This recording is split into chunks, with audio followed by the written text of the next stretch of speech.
it's never pleasurable and enjoyable when you're seeing someone going through what they're going through. But I can look back and say we did everything we possibly could for her. And I think without the Treetops help, I don't think we could have said that. I was so close to my mum. I used to go flower delivering with her when I was really small, in between school. Then when she used to take me to school, luckily we had the shop that was in the same village as the school. She used to walk me up and I used to be kicking the door down because not that I didn't like school, just couldn't stand to be away from my mum. So yeah, everybody just absolutely loved her. A really welcoming, really warm person. The diagnosis was really just came from nowhere. The beginning of the year, not a problem, and then her and her long-term partner went away on a coach trip, and they sat having some fish and chips on the wall outside, just talking, watching everything go past. I think this was in March, and she said, I don't feel very well. She rang me and said, I'm at the doctor's, can you take me to the hospital? And I knew there and then that something wasn't right. She remained positive. Mum was a mega positive person, 3 courses of chemo, and then it came to the June. I'm sorry, it's this really form of aggressive cancer, bowel cancer. We've tried everything, it's not touching it. There's really nothing we can do for you. So from that point on, we made the most of it. We'd go out for weekends to the East Coast where we used to have family holidays. Where my mum used to have family holidays with her parents. When my grandma died of bowel cancer, she died at home. We brought her home from the nursing home in Spondon village, next to the church.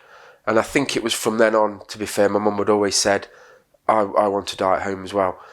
And I'd always said throughout my life, doesn't matter what's happening, neither of my parents I would always care for them, no matter what, no matter how difficult it would be.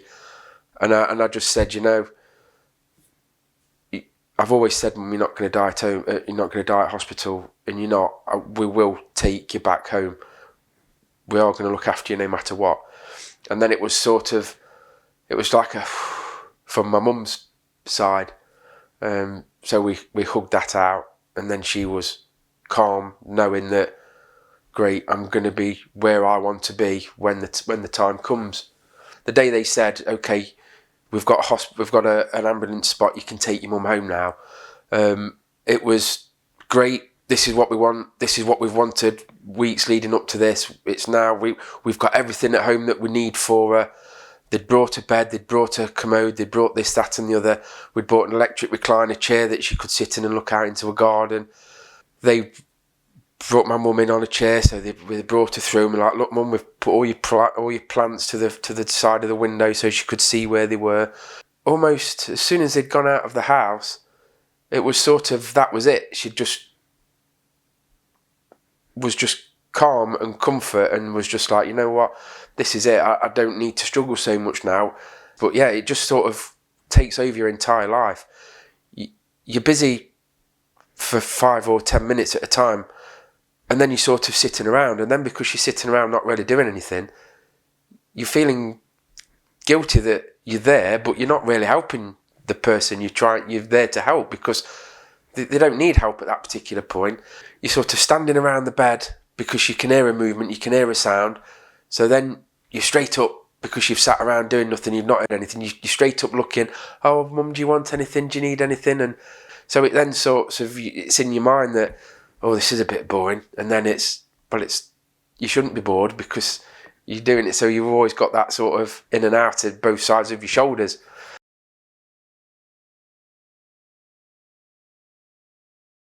We brought the mum home on the first day in a rush because we wanted to get her back, and it was the second day we had a phone call from Treetops saying we've had this referral, I think, from the hospital, we're going to come round. From the minute they walked in, they didn't have the plastic aprons on straight away. They came in as a person, rather than they're just coming in and out to do clean and out. They were coming in as an actual person, and was like, oh, this is nice. And then they get talking to you, and they're thinking, well, this is nice. And then they talked to my mum, and you could just see that her eyes would sort of light up that little bit. That they would ask how we were as well. They would sort out my mum. They would ask, what have we been doing throughout the day? How's my mum been responding? And how's the general? Did we want anything doing? Do we need help with anything? It was just so reassuring that we've got people that know what we're going through, or at least, are putting our mind at rest that what we're doing is helping my mum. I think it just made us more peaceful, that calming ourselves that what we were doing was right, so therefore we were more relaxed, which I'm sure would have transferred over to my mum, that knowing that we were relaxed and calm and organised. They got us organised. It meant we could look after her better, because we weren't running around here, there and everywhere, and we weren't frantically panicking and bickering between each other. Well, it needs to be this, it needs to be, we need to be. There was none of that, because we just knew what was happening. It got to the point where it came to the end of my mum's life, and we went to sleep, and the nurse from Treetops actually came and woke us up and said, I don't think there's long left. I'll go out of the way, and you guys come and gather around the bed. It's never pleasurable and enjoyable when you're seeing someone going through what they're going through. But I can look back and say we did everything we possibly could for her. And I think without the Treetops help, I don't think we could have said that. The fact that, one, we could bring my mum home, it was her wish, we'd granted her wish. And the fact that we could look after her as well, with all the support that we got, knowing we were doing it right, it just made the whole experience a lot better for us. And I just can't imagine going through it without the support we had. Because I'd gone through such a good experience of the death and the process, if you like, I've got no pent up anger inside, which is probably why I can talk about it quite freely. I've got no issues inside with how anything went. I'm a really emotional person. I actually got up and did a speech at my mum's funeral in front of everybody, because the experience was just sort of, we'd gone full circle with my mum. She'd brought me up and mothered me and whatever, and then at the end, all the help we'd got and all the support we'd got enabled us to care for my mum right through to the end. So I'd seen her right from the start right until the end.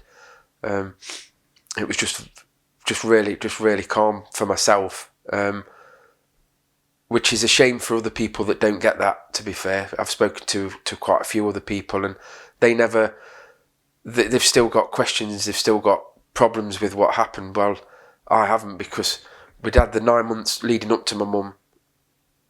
I had to grieve in that period. So then when it actually came to it, I looked back. We'd had the great help in the final few days. We'd done all the things that she wanted to do when we could do, after the diagnosis was terminal.